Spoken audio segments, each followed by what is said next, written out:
mostrar lo que es infecciones de piel y partes blandas. Tenemos que son motivos frecuentes de atención tanto en forma ambulatoria en las salitas periféricas como en las emergencias hospitalarias. La mayoría son de origen infeccioso bacteriano, pero también tenemos las virales, micóticas y parasitarias. De lo que me voy a enfocar son todas las de origen bacterianas, y entre los microorganismos más frecuentes en este tipo de infecciones tenemos el Staphylococcus aureus y el Streptococcus, ¿sí? Estos generalmente forman parte de lo que es la microbiota transitoria cutánea, pero en ciertas condiciones pueden producir lo que es la infección, ya sea leve, moderada o severa. Estas condiciones van a ser deterioro, por ejemplo, de la integridad de la piel, en el caso de una herida, de una úlcera, de picaduras, en el caso de dermatitis atópica, por ejemplo, inmunodeficiencias primarias como enfermedad reumatosa crónica o síndromes de hiper-IgE, o secundarias, por ejemplo, a tratamientos quimioterápicos o inmunosupresores. Y también factores externos que tienen que ver ya con la higiene personal deficitaria y condiciones ambientales como ser temperatura y humedad. Bueno, en cuanto a clasificaciones de las infecciones de piel y partes blandas, hay muchas, hay las supurativas, no supurativas, dependiendo de la lesión, si es superficial o profunda, si son o no complicadas. Eh, Entendí que le habían pasado las guías que se están haciendo por lo del PROA, pero no sé al final si pasó o no. En esas guías habíamos clasificado, después pasa, las infecciones como no complicadas o complicadas. O sea, traté de hacerlo para que se ajusten las guías que estamos tratando de implementar para el hospital. Tenemos las no complicadas, que tenés meningitis, foliculitis, forúnculos, abscesos, celulitis, erisipela. Y complicadas que ya tienen que ver también en cuanto al paciente, por ejemplo, en menores de 6 meses, si tiene o no una enfermedad de base. Absceso más complicado de mayor tamaño es alrededor de 5 centímetros, en realidad va a depender también de la edad del paciente. Que las infecciones sean profundas de tejidos blandos y que requieran cirugías extensas. Y después infecciones más graves, que son la piomiositis y las infecciones necrotizantes. A su vez, también la habíamos clasificado leve, moderada y grave para tener en cuenta en cuanto a requerimiento o no de internación. Las leves, que se pueden hacer tratamiento ambulatorio, son pacientes que no tienen compromiso sistémico y no tienen enfermedad de base. Moderadas son pacientes con compromiso sistémico, pero que no tienen una enfermedad de base. Y en grave, a su vez, se dividen en pacientes que tienen apariencia tóxica, que tienen alguna enfermedad de base, o que son infecciones complicadas, que en un contexto que todavía no requiere cuidados intensivos. Y después tenés los críticamente comprometidos, que son los que están sépticos con shock séptico o que presentan fascitis necrotizante. Vamos a empezar de lo que es superficial a profundidad. Las lesiones de la dermis, de la epidermis, perdón. Tenemos el impétigo, que generalmente son lesiones que son máculas, que empiezan como vesiculitas que se rompen y dejan la costra melicérica. En este, a su vez, tenemos una clasificación que es el impético no bulloso al bulloso. El bulloso es el que es más frecuente, alrededor del 70%, y son producidos tanto por el Streptococcus como el Staphylococcus aureus. Y el bulloso, que ya son lesiones más ampollares, se rompen y drenan también el líquido amarillento, y con mayor frecuencia son los estáfilos. Todo esto son en contexto de tratamiento ambulatorio. Generalmente no necesitan realizarse laboratorio, ni hemograma, ni cultivo, ni nada. El rédito del rescate es muy bajito y se hace diagnóstico clínico más que nada. Aquí tenemos algunas imágenes. Estos son todos los que se podía tratar ambulatoriamente, que no quedan en el grupo de menores de 6 meses, extendidos, que tengan enfermedad de base. Tengo puntero para... Tratamiento endovenoso. Tratamiento endovenoso. Para el tratamiento, primero tenemos las medidas de higiene, que son los baños con agua y jabón. Se puede costrar las lesiones con agua blanca de Codes o agua de Daribur, que está más descostrar es superficial, no hacer por arrastre para realizar más lesión, digamos. Y se pueden hacer también tratamientos locales con ácido fusílico 2% en crema, que se hace 2 o 3 veces en el día, o mupirocina. 5 o 7 días o hasta que veamos que las lesiones desaparecen. Acá dice preferentemente lo del ácido fusílico porque en realidad se trata de guardar la mupirocina para el tema de descolonizaciones porque hay estaban habiendo resistencia a mupirocina. Entonces se prefiere guardarlo cuando necesita descolonizar en infecciones recurrentes o en algún prequirúrgico y usar el ácido fusílico en estos casos. Y si vemos que a pesar de estos tratamientos siguen las lesiones o se vuelven más extensas, sí que se pueden usar tratamiento sistémico vía oral con cefalexina o moxiclavo o combinación con amoxi TMS de 5 a 7 días. ¿Se acuerdan las dosis de los antibióticos? ¿Mm? Ahora vamos a terminar.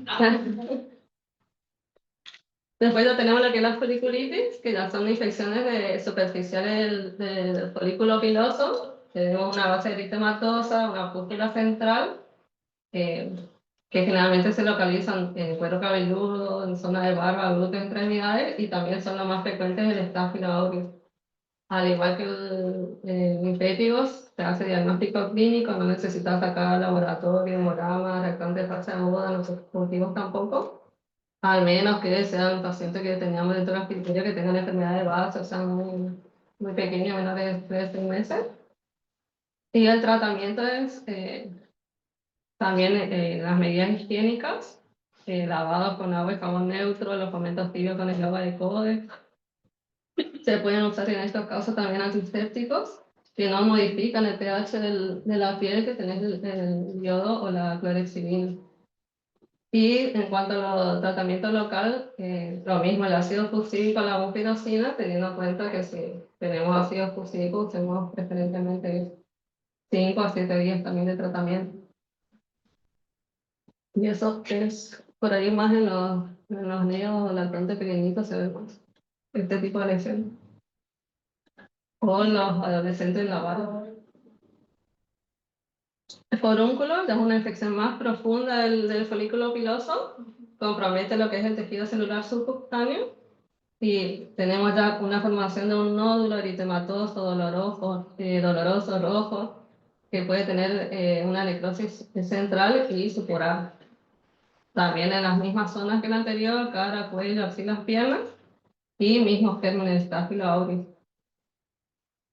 Esto también se puede tratar la mayoría de forma ambulatoria, no necesitamos hacer el laboratorio, no necesitamos cultivo, se hace en base al germen de sospecha de tratamiento. Seguimos igual con el tratamiento higiénico y sumado al tratamiento sistémico que puede ser con TMS durante 5 a 7 días. Y estas son algunas muestras de lesiones para iniciar y algunas con un poquito más de compromiso profundo. Y el último, el que ya tiene la necrosis central.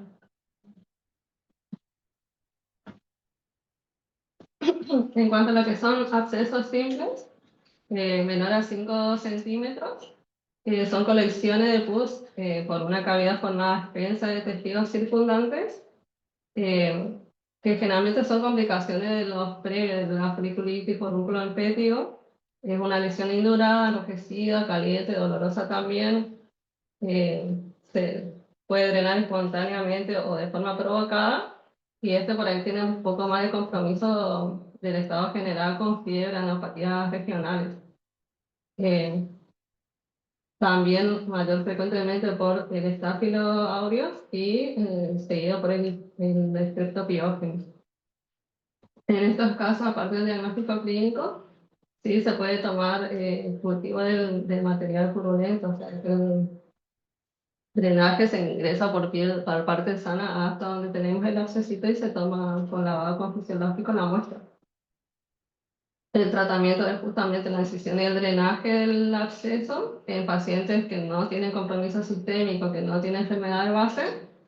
Solo con el drenaje podemos decir que está tratado o se le puede agregar también un tratamiento sistémico vía oral con TMS de 5 a 10 días o clindamicina. Drenaje Sí. con espina de coco. Pregúntame por ahí si Si hay, se puede realizar con estos elementos. Si se puede hacer si el hay consultorio. duda. Puedo drenar el Con todo consultorio nomás que estéril, se venga sí. con su espina de coco ya. Si tienen los elementos. Y ahí tenemos imágenes. eh, Estas en realidad son más, por ejemplo, de una furunculosis o también por continuidad de alguna lesión en boca.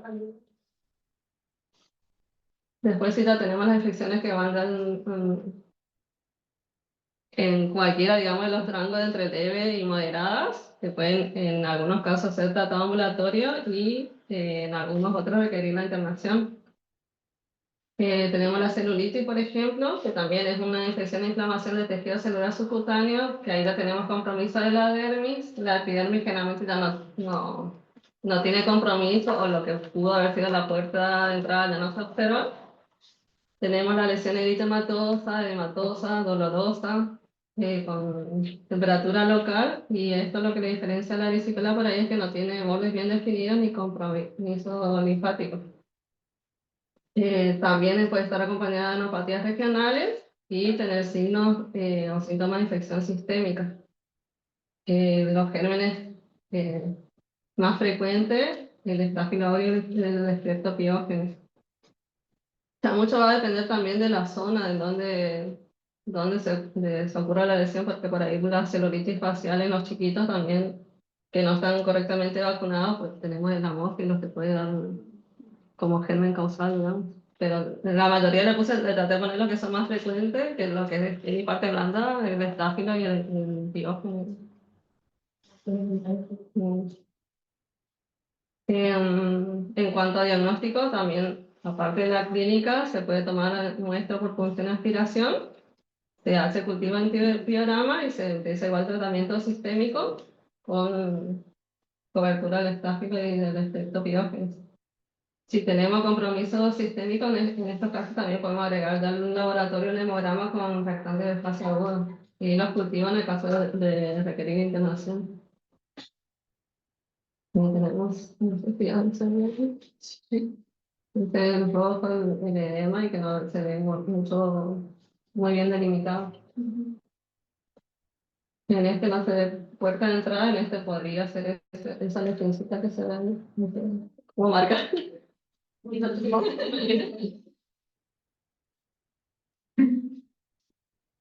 Y en cuanto al tratamiento, este también me guía en base a lo que hicimos de la guía del PROA, que tenemos la celulitis con absceso y sin absceso. Las celulitis que tienen un absceso, digamos, tiene mayor probabilidad de que sea por un estáfilo Oxa R de la comunidad, que va a requerir lo que es la incisión y el drenaje y el tratamiento antibiótico TMS por 5 a 10 días. Esto todavía se puede hacer en forma ambulatoria. Y la celulitis sin absceso también considera, aparte del Staphylococcus de la comunidad, el Biógenes. El tratamiento, aparte del drenaje, bueno, perdón, acá no se drena, aparte del TMS cubriendo el estáfilo, le agregas la cobertura para el estrepto con cefalexina, mucin, 5 a 10 días según evolución. Y en estos pacientes sí, por ahí tenemos que tener un control más próximo entre 24 y 48 horas para ver cómo responden al tratamiento. Si tienen extensión de las lesiones o si ya empieza con un compromiso sistémico, hay que evaluar el tema de la internación y el tratamiento no.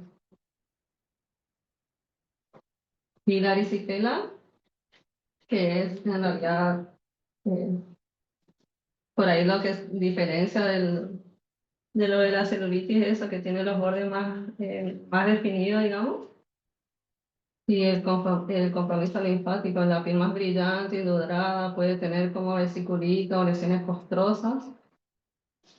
Diagnóstico también clínico y el tratamiento eh, en base al germen de sospecha que es el piógene, de penicilina o amoxicilina por 10 días. No sé si se da mucho para salir bien la piel así como brillante, matosa, con los bordes bien definidos. Y en este también. En estos casos, por ejemplo, sí van a requerir internación porque acá tenemos un lactante menor de 6 meses y o el compromiso extenso, por lo menos para iniciar el novenoso y después ver la rotación del antibiótico. Y después tenemos las infecciones más profundas, más graves. Tenemos la piomiositis, que trae compromisos hasta el nivel de músculo esquelético y finalmente son secundarios a bacteriemia. Puede ser también por continuidad, pero lo más frecuente. Y el agente principal sigue siendo el Staphylococcus aureus. Tenemos que una evolución más subaguda, varios días de dolor, febrícula, hasta que empiezan a aparecer los síntomas inflamatorios que son el dolor, el eritema, el dolor y el edema y el calor local. Puede tener también compromiso sistémico.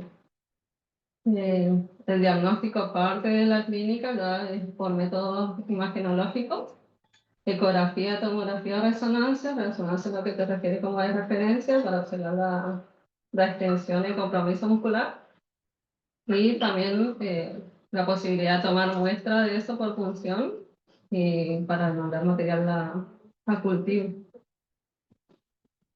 También en estos casos se puede hacer los hemocultivos, en los hemocultivos para ver el tema de la bacteriemia. El tratamiento va a ser según la sospecha. Como habíamos dicho, la mayor parte son por Staphylococcus aureus y lo que nosotros tenemos en epidemiología es un alto porcentaje de resistencia a la meticilina, por lo que inicial en este paciente, dado la gravedad, se inicia con vancomicina.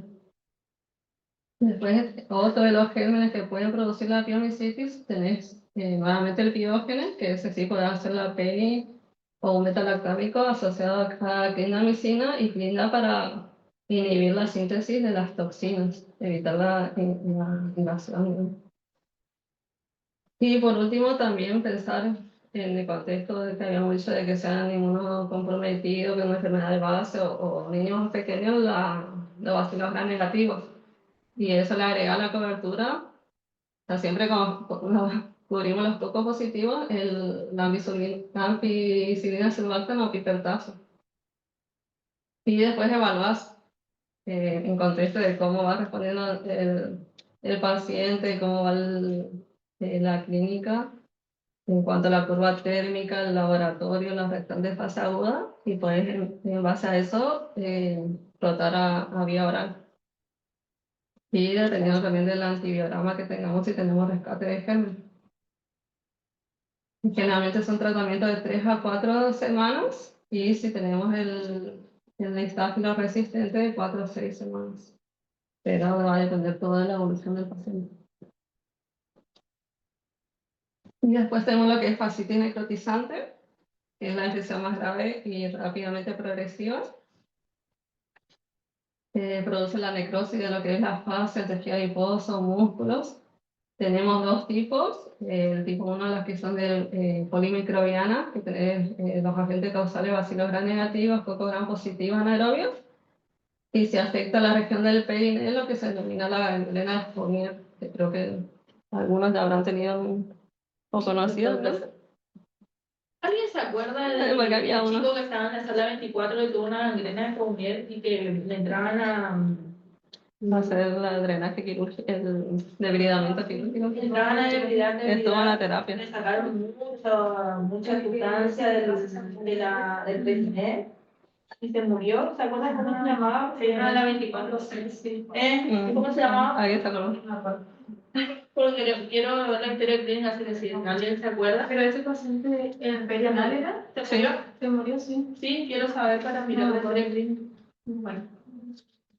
Bueno, este paciente había pasado así 24, 48 horas iniciado los síntomas, hizo la lesión perianal y hizo la infección del shock séptico y había ingresado en menos de 24 horas para hacer el debridamiento, pero no hubo un tiempo.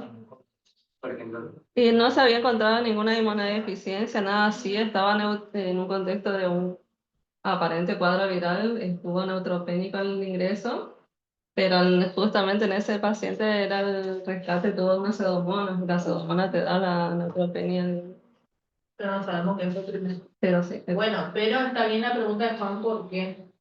Porque cuando ustedes ven una o sospechan una gangrena de Fournier, que es en la región del periné exclusivamente, y ven que se está necrosando y demás, tienen que pensar en que hay un inmunocompromiso, entonces le viene el HIV, le estudian toda la inmunidad y saben que ese paciente se va a incendiar, que va a evolucionar mal, torpidamente, que va a empezar muchas veces al quirófano para debilitarse y que tiene muy mal pronóstico, digamos, así que lo que le iba a decir del tratamiento más. No, sí. No, igual, o sea, aparte de eso, porque a veces las lesiones inician así, en eritema, edema, y lo que tiene como sospecha es el dolor intenso. O sea, vos ves que está muy dolorido el niño y no ves comparativamente la relación de la lesión con el dolor. Pero sí, en 24, 48 horas eso se va extendiendo, se va necrosando, va cambiando de color, se hace violáceo, gris, y empieza a hacer toda la necrosis, pueden aparecer ampollas hemorrágicas también. Y más el compromiso sistémico, digamos que la fiebre alta, el deterioro del estado de conciencia, el decaimiento y demás. Que es muy fulminante, entonces le hacemos como un tratamiento amplio, de entrada, digamos. No había quedado los tipos, en realidad. El tipo 1 era ese polimicrobiano y el tipo 2 los monomicrobianos, que ahí el agente principal causar el tráfico Diógenes. Y que suele ser el más frecuente en niños. Y ahí tenemos lo que es una fascitis necrotizante. En realidad quería poner foto del niño este, pero no, porque era más 12 años, sí, no, 10 años creo que tenía el chiquito. Pero sí, suele haber bastante en las neos por la inmunodeficiencia del recién nacido, digamos. Y son así, empiezan lesiones pequeñas y en menos de 24 horas se extiende si no hay un debridamiento quirúrgico urgente, ¿no? Y igual, si hacen el debridamiento, tiene que estar constantemente controlando el cirujano porque eso se puede extender y puede reingresar varias veces para ayudar al tratamiento, digamos, antibiótico. O sea, en realidad, principalmente el tratamiento es el debridamiento y nosotros le ayudamos con los antibióticos. Eh, Se pueden agregar igual métodos imagenológicos, generalmente más la tomografía y se ve el gas tisular de la fascitis. Se sacan hemocultivos y se trata de tomar muestra, ya sea por el ingreso de quirófano, por drenaje, para cultivar, para ver el rescate del germen. El tratamiento, como habíamos dicho, el desviridamiento, eh, siempre tratando incluso de incluir un límite sano, digamos, de tejido sano. Eh, y el tratamiento, en estos casos, pensando en el polimicrobiano, amplio espectro y cubrir todos los que son bacilogram negativos, los coagulasas positivos, perdón, cocogram positivos, los anaerobios. Y por ahí nosotros empezamos ya directamente con mero banco y le asociamos la clínica para la inhibición de las toxinas. Acá era donde no tenía que arreglarle porque le había puesto solo beta-lactámico y clindamicina, pero pensando en el tipo 2 que es por el estreptopiógeno. Y en ese caso, a veces hacen el síndrome de shock tóxico, también puedes usar la gamma globulina como ayudante. En este caso, en realidad ya pasan a la terapia, pero bueno, para que ustedes sepan que si ya está muy choto, tienen que presentar la terapia y se les ayuda con eso, digamos, que ya es el último rescate del shock. Y esto era más a modo de ¿cómo es resumen? Porque es también de la guía que habíamos hecho para la de prueba que no le vamos a pasar. Porque, o sea, es como una guía, son 3 hojas en realidad, pero como para tener para las guardias. Y tenés otra vez las clasificaciones que habíamos dicho, las que ya necesitan internación, las moderadas que es con el compromiso sistémico, tienen una enfermedad de base, y que tenemos acá en este caso la celulitis, que habíamos dicho que puede ser ambulatorio si no hay mucho compromiso y si el chico no tiene criterios de complicación, o en este caso que sí que ya o tenemos el compromiso sistémico. Y lo que se hace es la toma de los hemocultivos, la decisión y el drenaje del absceso y la medicación endovenosa que se puede iniciar con la clindamicina. A las 48, 72 horas con buena evolución, que tengamos cultivo negativo, que no persista febril y que se haya drenado toda la lesión, se puede ya rotar a vía oral y pasarle a TMS o clindamicina 7 a 14 días según la evolución de la lesión. Y si hay mala evolución, que puede ser que se complique otra vez con el absceso, que ya profundice más y haga una miositis o que haga una tromboflebitis, ver otra vez, reevaluar necesidad de un ingreso para drenaje, eh, el seguimiento obviamente de los hemocultivos y si es necesario aumentar un poquito con vancomicina.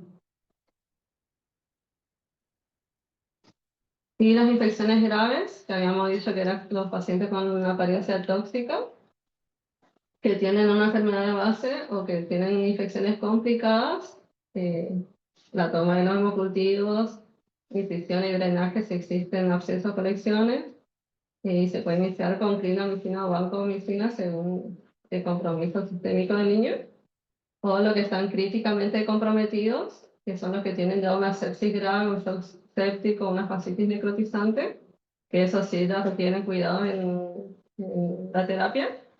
Y de igual forma se hacen los tomas de hemocultivo, de la incisión y el drenaje y cultivo de la colección y se inicia con bancos más asociado a la clindamicina por las toxinas.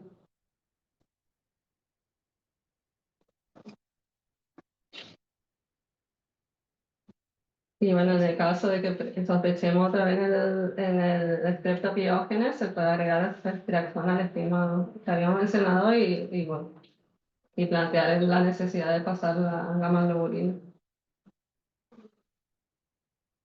Okay.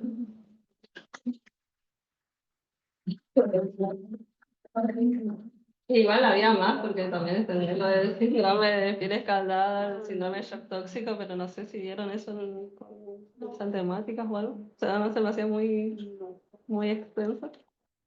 Que básicamente igual el tratamiento inicial son el síndrome de piel escaldada, empezando en el estáfilo, según gravedad, lo inicia con vancomicina, y el shock tóxico, que generalmente por el estrepto también como empezar con esquemas amplios para ver el rescate y sensibilidad del antiviolante. Y si está muy grave, está en shock, refractario, se le pasa gamma. La gama.